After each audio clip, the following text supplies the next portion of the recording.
लड़की, सुनसान सड़क और कभी न सोने वाली मुंबई शहर।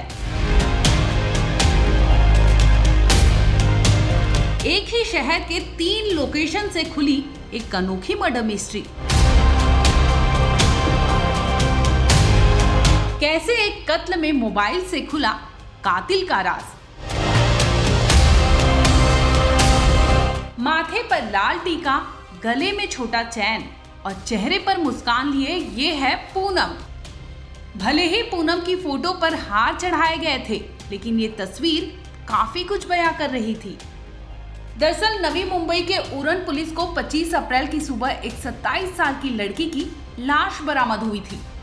लाश की हालत बेहद खराब थी, जिसके बाद पुलिस ने उस लाश को कब्जे में लेकर पोस्टमार्टम के लिए भेज दिया था। इसके साथ ही फोटो और कपड़े के आधार पर लड़की के बारे में जानकारी जुटाने की कोशिश में लगी थी। वहीं उरण पुलिस ने इस मामले में पहले तो अज्ञात शख्स के खिलाफ मर्डर का केस दर्ज कर जांच शुरू कर दिया था। तभी दूसरी ओर मुंबई के मानखुर्द इलाके में 18 अप्रैल को पूनम की मिसिंग कंप्लेंट दर्ज कराई गई थी। बता दें कि पिता का बोझ हल्का करने के लिए पूनम घरेलू काम किया करती थी, इसीलिए वो मानखुर्द से नागपाड़ा इलाके में काम करने जाती थी। इसी दरमियान पूनम की पहचान निजाम नामक टैक्सी ड्राइवर से हो गई थी। धीरे धीरे दोनों के बीच दोस्ती हुई और देखते ही देखते दोस्ती प्यार में तब्दील हो गई। बताते चले कि निजाम मुंबई के नागपाड़ा इलाके में रहता था और वहीं से वो टैक्सी ड्राइविंग किया करता था। दोनों मिला करते थे, तो ऐसे में उन्होंने मिलने का प्लान बनाया और एक डेट फिक्स की।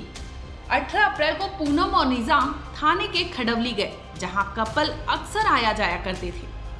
वहीं दोनों में बहस होने लगी, जिसके बाद निजाम ने पूनम से कुछ बातें की। इस पर पूनम ने जवाब भी दिया, लेकिन निजाम के मन में तो कुछ और चल रहा था।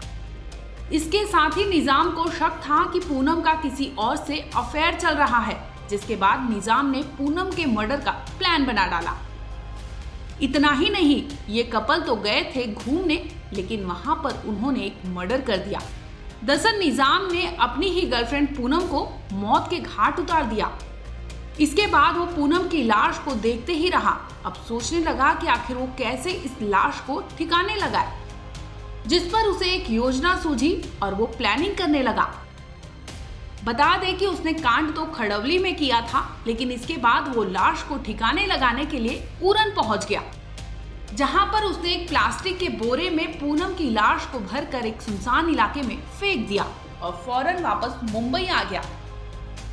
इस केस को सॉल्व करने के लिए पुलिस लगातार जांच कर रही थी।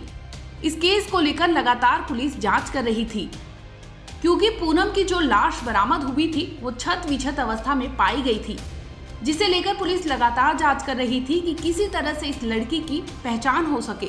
जिस पर जांच में खुलासा होता है कि निजाम नाम का शख्स उस लड़की के कांटेक्ट में था। पुलिस पूनम की सीडीआर रिकॉर्ड निकालती है, जिसमें खुलासा होता है कि निजाम और पूनम एक दूसरे को पहले से जानते थे। फिर क्या था, पुलिस ने फौरन निजाम को हिरासत में लिया और उससे पूछताछ की। पुलिस के सामने निजाम ने खुलासा किया कि उसने ही अपनी गर्लफ्रेंड यानी पूनम को मौत के घाट उतारा था। इतना ही नहीं, उसने पूनम की बॉडी को प्लास्टिक के बैग में भरा और उसके बाद वो सुनसान इलाके में फेंक दिया था। बहरहाल इस मामले में पुलिस ने निजाम को हिरासत में ले लिया है और साथ ही इसके पूछताछ कर रही है। ब्यूरो रिपोर्ट, क्राइम तक।